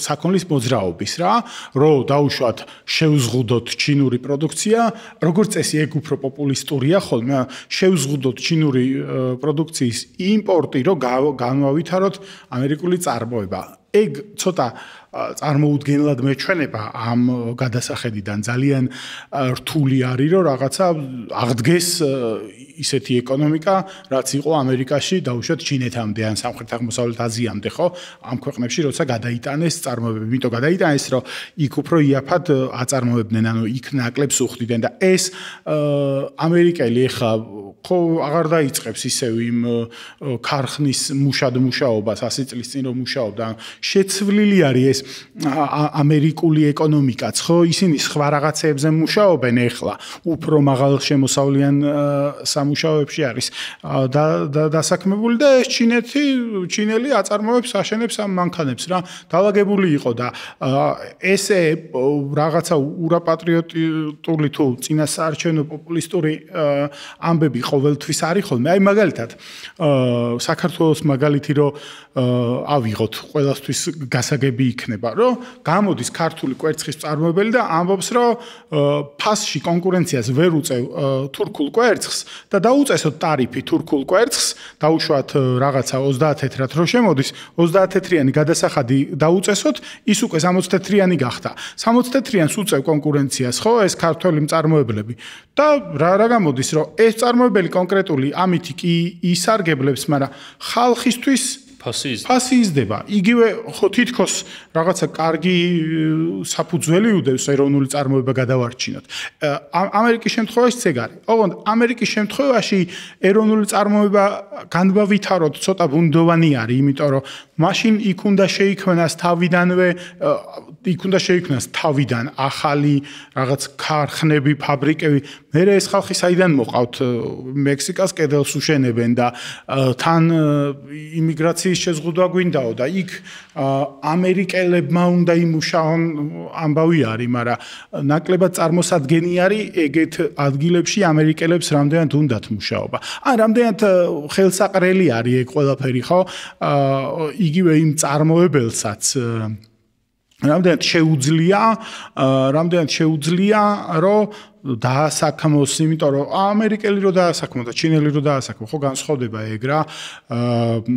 სხვადასხვა ხელფასია, ხო, მით უმეტეს, როცა ეგ ხდება ამერიკაში, ხო, იმიტომ რომ ჩინელიც რო ჩავიდეს ამერიკაში, ისიც სხვა ხელფასზე მოუწევს მუშაობა, იმიტომ მოუწევს, რომ სხვა ხარჯები აქვს, ანუ სხვა რაღაცეებით ძვირი არის და კიდევ უფრო აძვირებს ეს ყველაფერი მერე, იმიტომ რომ ამას დიდი ხელფასის გადახდა მოუწევს, დაუშვათ რაღაცა მანქანა ააწყო, ხო? და მოუწევს მერე ამ მანქანის ძვირად გაყიდვა. ძვირად გაყიდვა მომხმარებლისთვის გაძვირებას ნიშნავს და მოკლედ ძალიან დიდი რისკი არის ინფლაციური. ეხა ჯერ არ ვიცით სადამდე მიგვიყვანს ან რა მოხდება ამ ტარიფებზე. კონკრეტულად სად დარეგულირდება და როგორ ჯერჯერობით თამაშის ნაწილია ამ მოლაპარაკებების თამაშის, როგორც ტრამპი ამბობს, მაგრამ ნებისმიერ შემთხვევაში ნებისმიერი ტარიფი ყოველ შემთხვევაში ინფლაციაზე და ფასებზე ცუდად მოქმედებს. არის აი მარტო ტრამპის სხვა არ არის ეს ნოუ-ჰაუ რა. ჩინეთი ბევრჯერ ვახსენეთ უკვე და ელექტრომობილების წარმოება ჩინეთში არის, ჩინეთი აწარმოებს ყველაზე მეტ ელექტრომობილს, ანუ დამოუკიდებლადაც უკვე რა, დიდი კომპანიები არის BYD სხვები. და ბატარეებს ხო აწარმოებენ თავისთავად და ეხა ეს მწვანე ეკონომიკის მიზნებიდან გამომდინარე ევროპა ხო ცდილობს ელექტრომობილებზე გადასვლას და ელექტრომობილებზე გადასვლას რო ცდილობს ძალიან დამოკიდებული ხდება ჩინეთზე რა, იმიტომ რომ ჩინეთი არის მან ფლაგმანი და იქნება კიდეც რა, მაგას უკვე ვეღარ გავექცევით, მაგრამ მეორე მხრივ ელექტრომობილებზე გადასვლა ნიშნავს პრობლემებს დიდი ევროპელი მწარმოებლისთვის რა, BMW-ისთვის, Mercedes-ისთვის, რომლებიც კი ეს ელექტრომობილების წარმოება, მაგრამ სხვა კონცეფციაა და არ გამოდის და ძალიან ბევრი ხალხი არის დასაქმებული. ამიტომ ახლა ევროპა ცდილობს, რომ დაუწესოს ტარიფები ჩინურ იმას, რა ქვია, ელექტრომობილებს. ეგ გამოიწვევს იმას, რომ გაძვირდება ჩინური ელექტრომობილები, მაგრამ სამაგიეროდ გადაარჩენენ ევროპულ ინდუსტრიას, ხო? ანუ ფასის გადახდა უწევთ რა. ხო და ეგ ახლა ესე ლოკალურად შეიძლება იყოს შესაძლებელი, მაგრამ ესე გლობალურად, რასაც ტრამპი აკეთებს და ყველაფერზე ტარიფები დავაწესოთ, პრობლემური იქნება ძალიან, იმიტომ რომ ყველაფერს შეზღუდავს რა. საბოლოო ჯამში რა შეიძლება ემსახურებოდეს ეს, იმიტომ რომ თვითონ ამერიკელ ეკონომისტებსაც აქვთ პრობლემა ტარიფები თითქოს გამოიყენება იმისთვის, რომ საკუთარ როგორც ვისაუბრეთ, საკუთარ ინდუსტრიას დაეხმარო, რაღაცა გაქვს, გიჯდება ძვირი ამის წარმოება და უცხოეთიდან შემოტანილი გაცილებით უფრო იაფი პროდუქტს აძვირებ ხელოვნურად იმისთვის, რომ კონკურენცია შეიქმნას. მაგრამ არის ელემენტები, რაც არ იწარმოება ამერიკაში, მაგალითად ლითიუმი, რაც არ მოიპოვება, ფიზიკურად ვეღარ გაჩნდება იქ, არ არის ქარხანას ვერ აწყობ, რომ ლითიუმი აწარმო. მაგალითად მანგოები, რაღაცა ტიპის პროდუქტები არის, რაც არ იწარმოება რა, მოდის ტროპიკულ ქვეყნებში და იქიდან უნდა შეიტანო, ანუ ფიზიკურად ვერ გაჩნდება ესეთი რაღაცები. ანუ ამ ყველაფერზეც დაიდო ტარიფები და რა შეიძლება ემსახურებოდეს საბოლოოში? არაფერი ემსახურება მაგას, რაღაცა პოპულისტურ წინასაარჩევნო დაპირების შესრულებას, თორე ეკონომიკა აქამდე იმიტომ მოვიდა და იმიტომ განვითარდა, რომ ეს არის, რა ქვია, ეკონომიკა არის ურთიერთობები რა, ეკონომიკური ურთიერთობები. სხვანაირად ვერ ვითარდება. ერთი აკეთებს იმას, რის გაკეთებაც უკეთესად შეუძლია ნაკლები დანახარჯებით. მეორე აკეთებს ასევე სხვა რაღაცას და ესენი ცვლიან ერთმანეთში. ამან რომ იმის გაკეთება დაიწყოს, პრობლემა არის რა, ვერ გააკეთებს და ჯობია რომ ყოველთვის საქმეს აკეთებდეს და მე ერთმანეთში ცვლიდნენ. ეგ არის ამბავი. ეგ არის ეკონომიკა, ეგრე მუშაობს და არ შეიძლება ეხა აი საბჭოთა კავშირში მაგალითად ხელოვნურად დაიწყეს ჩაის მოყვანა საქართველოში, იმიტომ რომ იზოლირებული იყო და იმიტომ რომ ჩაინაცვლებინათ, მაგრამ ეგ ხო არ ნიშნავს რომ ხა ვიღაც შეიძლება ეწყინოს, მაგრამ ხო არ ნიშნავს რომ ქართული ჩაი ცეილონურს ჯობია ან შრი-ლანკურს არ ჯობია რა, ჯობდა რომ შემოეტანათ, მაგრამ იმიტომ რომ აქ ჭირდებოდათ შიდა მოხმარებისთვის ხელოვნურად გააკეთეს. არა და სინამდვილეში ისეთი რაღაცა უნდა გააკეთო აქ, ხო? რაც უფრო ძვირი იქნება რა, უფრო მეტ იმას მოგიტანს, იმიტომ რომ შეიძლება ის მანგო, რო დარგო ამერიკაში, გაიხაროს და მოვიდეს, მაგრამ ამ მანგოს მოყვანა იმდენად ძვირი დაგიჯდეს, რომ იმპორტი ჯობდეს, ხო? და დარწმუნებული ეგრე იქნება, ხო? ამიტომ არ უნდა დარგო მანგო რა, არ უნდა დარგო, ან სისულელე არის იმპორტის ჩანაცვლებაზე პოპულისტური იდეები მაგ თვალსაზრისით რა.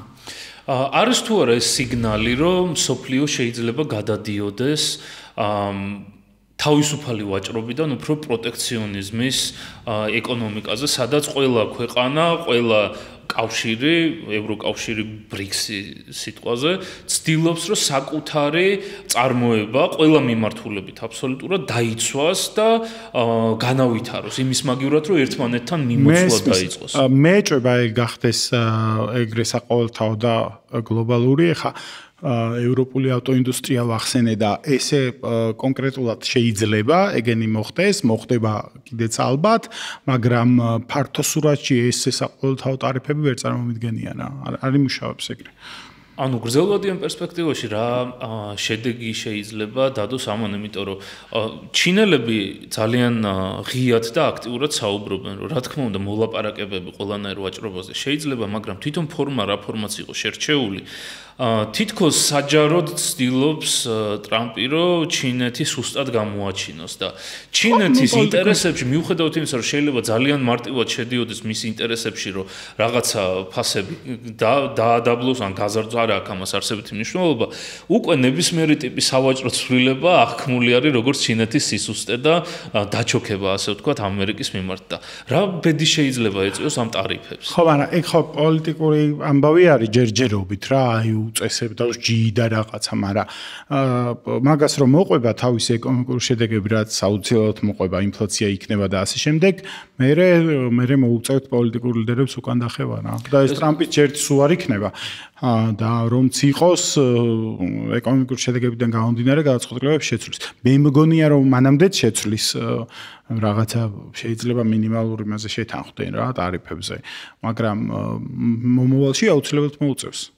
და პოლიტიკურადაც ეგ ის იქნება, მე ზიანის მომტანი ვფიქრობ, რომ უკან დახევა ამერიკისთვის თუ ამერიკისთვის პოლიტიკურად ვამბობ, ტრამპისთვის არა, ვინც უკან დაიხევს იმისთვის, თორე ხო თუ თავარი ამბავი აი ისე პოლიცებზე რომ საუბრობთ, ეგ არის რომ ჩინეთი არის ძალიან დიდი უკვე და რაღაცა ამერიკა ცდილობს რომ რაღაცით გააჩეროს და არ ვიცი, ესე ტარიფებით ვერ წარმომიდგენია რა. როგორ პასუხობენ ამას ჩინეთი? აი ჩინეთზე ვისაუბრეთ, რომ არის ამერიკა აღიქოს როგორც მტრად, მაგრამ ევროკავშირი, რომელიც ამერიკის აშკარა მოკავშირე არის ბოლო 70 წლის განმავლობაში, შეიძლება მეტის, ასევე უცებ დაუკავშირდა ჩინეთს. ხო, უცებ დაუკავშირდა და რაღაც თითქოს ახალი ეკონომიკური პოლიტიკური კავშირები იკვეთება ამ კონკრეტული სავაჭრო ომის წინააღმდეგ და როგორ აისახება ეს ყველაფერი ზოგადად? კი, თავიდანვე როცა ტრამპმა დაიწყო მაგაზე ლაპარაკი, კი არა, უკვე დაიწყო აქციების და ტარიფების დაწესება მათ შორის ევროპის კავშირის ქვეყნებისთვის და სხვა მოკავშირეებისთვის. მაშინვე დაიწყო ევროპამ თავისი ურთიერთობების გადახედვა ჩინეთთან და ეგ ძალიან საინტერესო ამბავი არის, ჩვენთვისაც ძალიან საინტერესო ამბავია, იმიტომ რომ ჩვენ შუაში ვართ მაგ ყველაფრის პირდაპირ მნიშვნელობით შუაში, ანუ ჩინეთსა და ევროკავშირს შორის. ჩინეთსა და ევროკავშირს შორის ეკონომიკური ურთიერთობების გაზრდა, ვაჭრობის გაზრდა ჩვენც კარგი იქნება. ჩვენც კარგი იქნება და ხო, არსებობს მაგის სიგნალები ამ ეტაპზე, რომ იმიტომ რომ ევროკავშირსაც ძალიან ჭირდება ჩინეთი და ჩინეთსაც ძალიან ჭირდება ევროკავშირი, ორივე მიმართულებით რა. კი, თითქოს ორივე ცდილობს ამერიკისგან დამოკიდებულების შემცირებას და ამ პროცესში. იმიტომ რომ ამერიკა ცდილობს თვითონ რომ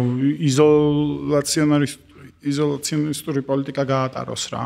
ტრამპი ყოველ შემთხვევაში ტრამპის ადმინისტრაცია და იყავს თავის მხარდამჭერები კონგრესში.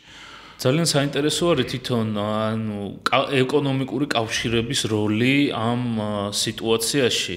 ალბათ უფრო წინ წამოიწევს, იმიტომ რომ ძალიან რთული არის ამერიკის ეკონომიკურ ძალას მარტო გაუტოლდეს მაგალითად ევროპის რომელიმე ქვეყნის, მაგრამ ევროკავშირი ერთიანად შეიძლება კონკურენციაში შევიდეს ამერიკის ეკონომიკურ ევროკავშირიც არ არის ამერიკის ხელა. მაგრამ ჩინეთი და ევროკავშირი ჯამში არის დიდია. აი ძალიან დიდია ამერიკა რა, წარმოუდგენლად დიდი არის ამერიკა ეკონომიკურად. და ჩინეთს აქვს ეს იდეა BRICS პლუსის იდეა, რომელიც ჯერჯერობით გაურკვეველია რა ფუნქციას ემსახურება, მაგრამ შეიძლება თუ არა რომ ამ ეკონომიკური გადაწყობის პირობებში ამერიკის მიერ დაწყებული სავაჭრო ომების პირობებში მან თავისი თავი იპოვოს, ანუ BRICS-მა რაღაცა ფუნქცია შეიძინოს, გარდა იმისა, რომ ეს არის რაღაც პოლიტიკური პოლიტიკურია, იკრიბებიან და რაღაცებს აცხადებს. არ ვიცი, იცით, მიფიქრია ცხადია მაგაზე, მაგრამ კი, შეიძლება კავშირები გახდეს უფრო რეალური და უფრო მყარი რა ეკონომიკური ურთიერთობები. ეხლა ევროპის კავშირიც თავისთავად ეკონომიკური კავშირი არის, ეგრე დაიწყო ევროკავშირი და დღესაც დიდწილად ეკონომიკური კავშირია. ამიტომ და ნუ ოღონდ უბრალოდ კავშირი აღარ არის, ევროკავშირი განიხილება როგორც ერთიანი ეკონომიკა ეგრე არის. მაგრამ ხო, სხვა ეკონომიკური კავშირები, რადგან ამერიკა მიდის ასეთი ფორმით დაპირისპირებაზე და სავაჭრო ომზე, შეიძლება გაძლიერდეს ნამდვილად კი. და ეს რა თქმა უნდა ჩინეთის სასარგებლოდ შეიძლება იყოს. ჩინეთი იქნება ლიდერი მაგ კავშირებში ყოველთვის. კი ბატონო. ძალიან საინტერესოა და სანამ დავასრულებთ ბოლოსკენ გავდივარ ძალიან მაინტერესებს და დარწმუნებული ჩვენ მაყურებელსაც აინტერესებს რომ სულ არის საუბარი დედოლარიზაციაზე, დოლარის სიძლიერეზე, დოლარი. რა ფუნქცია გლობალურ ეკონომიკაში დოლარს? რატო არის ეს ყოველთვის, როდესაც ეკონომიკაზე არის საუბარი, საუბრის ცენტრში, რა ფუნქცია აქვს, როგორ გამოიყენება და რა გავლენა აქვს ზოგადად ეკონომიკაზე? იმიტომ რომ აი UN-ზე რო საუბრობდით, ხო, წეგან? იმიტომ რომ ამერიკა არის ყველაზე დიდი ეკონომიკა და დოლარის უკან დგას ამერიკა, შესაბამისად დოლარი არის ყველაზე სანდო ვალუტა ამ ეტაპზე. საქართველოშიც აი მიუხედავად იმისა, რომ კანონები მივიღეთ მიიღეთ რაღაცა ლარი არის ერთ-ერთი საგადახდო საშუალება და ასევე რაღაცა მაიავტოჯიზე და ასე შემდეგ ვალდებულება გაჩნდა რომ ლარში უნდა იყოს ფასები მითითებული მანქანებზეც და ბინებზეც გაგიგიათ ვინმესგან რომ რაღაცა 15000 ლარად ვიყიდე მანქანაო ვერა იმიტომ რომ დოლარში ხდება იმიტომ რომ შეფასებისთვისაც და შენახვისთვისაც იმიტომ რომ სანდოობა არის და ამ სანდოობას განაპირობებს ამერიკა როგორც სახელმწიფო როგორც ეკონომიკურად მათ შორის და არა მარტო ეკონომიკურად როგორც ყველა ძლიერი სახელმწიფო მსოფლიოში რა ეგ არის მთავარი ამბავი მაგიტო დოლარი იმიტომ რომ იცი რომ დოლარი ყოველთვის იქნება სანამ ამერიკა იქნება რა კი ბატონო და საბოლოოდ რომ შევაჯამოთ ჩვენი ეკონომიკური ეპიზოდი ვისაუბრეთ სანქციებზე ვისაუბრეთ ცვლილებებზე საინტერესოა ამ ყველაფერმა სანქციების როლის შესუსტებამ გლობალურ პოლიტიკაში ტარიფების ომმა და უკვე უნდობლობამ ასე ვთქვათ ერთმანეთის მიმართ ეკონომიკურ ჭრილში რამდენად შეიძლება გავლენა იქონიოს თვითონ სოფლიო ვაჭრობაზე შეიძლება რამე ცვლილებები ვნახოთ თუ ეს არის ასე ვთქვათ პატარა ჩავარდნა რომელსაც ყველა ელოდება როდის გადაივლის ეს ჩავარდნა და არაფერი სერიოზული ცვლილება არ იქნება მეც უფრო ხო ალბათ შეამჩნევდით რომ მეც ეგეთ განწყობაზე ვარ რომ არ არის ეს ნორმალური და გავივლით მაგრამ რაღაც პერიოდიც რო გაგრძელდეს რა პერიოდიც გაგრძელდება პრობლემა იქნება ხო აუცილებლად შეიცვლება ურთიერთობები გაძვირდება რაღაცა რო გაძვირდება ალტერნატიული გზების მოძიება დაიწყება, სხვაგან გადავიდე შეიძლება წარმოება, რა ვიცი, რა ჩინეთში წარმოება, მექსიკაში იწარმოოს და ასე შემდეგ რა.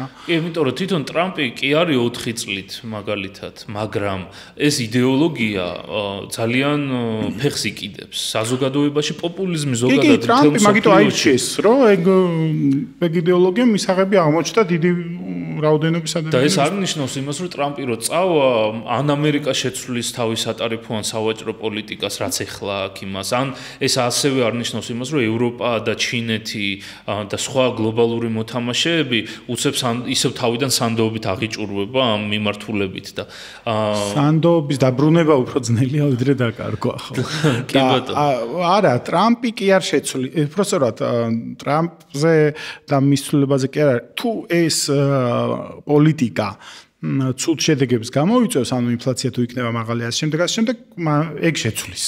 და არა, მე ვფიქრობ, რომ ხო, თუ ტარიფები შენარჩუნდება, ნებისმიერი რაოდენობით და ნებისმიერი ფორმით, ეგ წნეხი იქნება ინფლაციაზე, რაც პრობლემა არის ხა ამერიკის მოსახლეობისთვის, დემოკრატიული ქვეყნების მოსახლეობისთვის ეგ პრობლემაა ხოლმე და მაგაზე პოლიტიკურ პასუხს აგებენ ლიდერები მე. საქართველოში ეგრე არ ხდება, მაგრამ იქ ესე ხდება რა, მაგაზე კაფეო პასუხი ექნება ამ ორჩეველს.